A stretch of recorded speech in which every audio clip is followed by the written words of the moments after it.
Hiya, so we're going to go through a bridge today, an exercise called a bridge.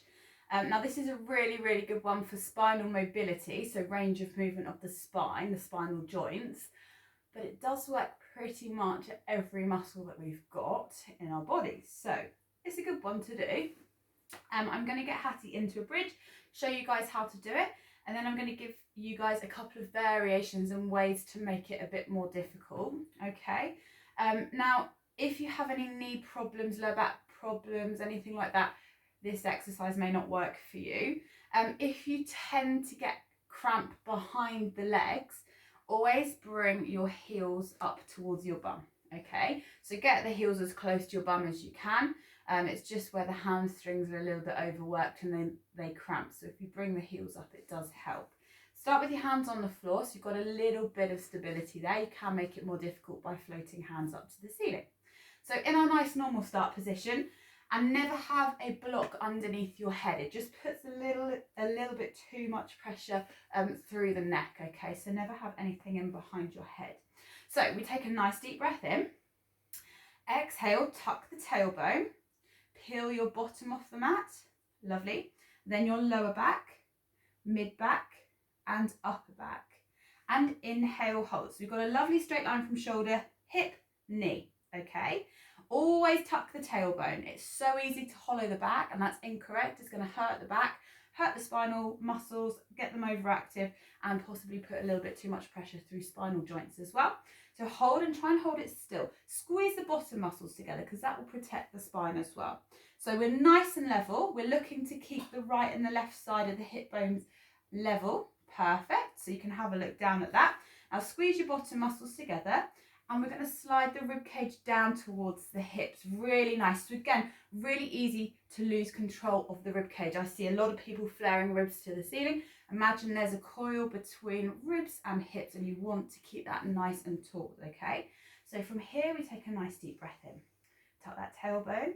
As you breathe out, slowly roll down. So really tuck the tailbone. So it's upper back first, keep the rib cage set, then your mid back, then your lower back, and your bottom. That was really nicely done. So the key with this, imagine your spine is a line of beads or pearls or something like that. So when you're in this position, each of those will be on the mat, and you lift them up one at a time, and then you put them down one at a time, okay? We don't want the back working like a piece of wood or a board, okay? We want to really mobilize and articulate those joints, and then we can localize lower tummy muscles, upper tummy muscles. You know, you get all your leg muscles working and the bottom muscles. So lovely exercise there. Now we can make this more difficult. There's actually loads of things you can do with a bridge. The first thing is basically start with that, maybe do 5 repetitions up and down, hold for a good 5 seconds at the top of the movement. I'll show you maybe a really nice glute variation that we can do. So we'll take a deep breath in. Exhale, tuck the tailbone, peel your bottom off the mat, lower back, mid back, and upper back. Inhale, hold, tuck the tailbone, rib cage down. So that's our start position. Now keep that right knee completely still. As you breathe out, slowly bring the left leg out to the side, the left knee out to the side. Inhale, hold. Well done. Left side of the pelvis stays up, tuck that tailbone, and inhale back into your start position. Lovely. And exhale, left knee out. Inhale, hold, tuck the tailbone, left side of the pelvis up. Good, and back in. Good job. And then you do the other side, but let's just roll back down slowly.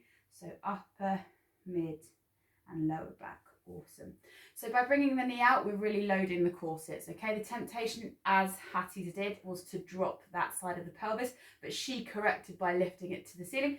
She's worked with me long enough. She knows what to do. But that just means we've got that pelvic control, that rotational and side-to-side pelvic stability.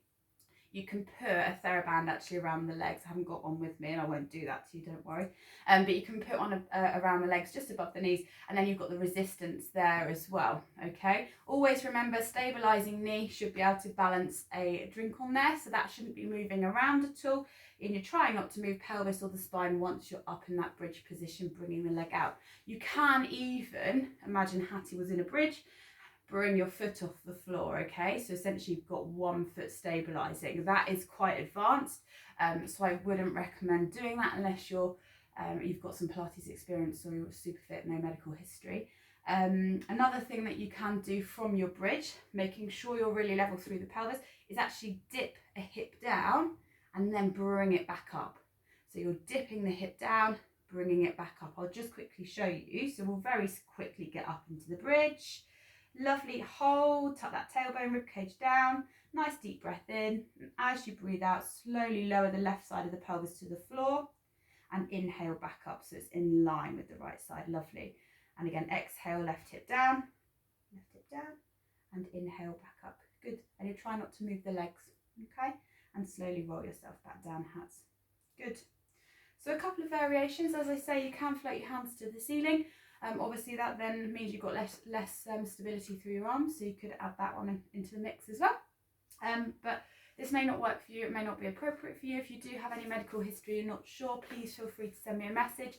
You can contact me via the Chaps Physio Facebook or Instagram page. If you do want to give it a go, please feel free.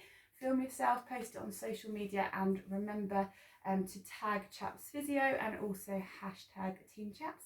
Thank you very much.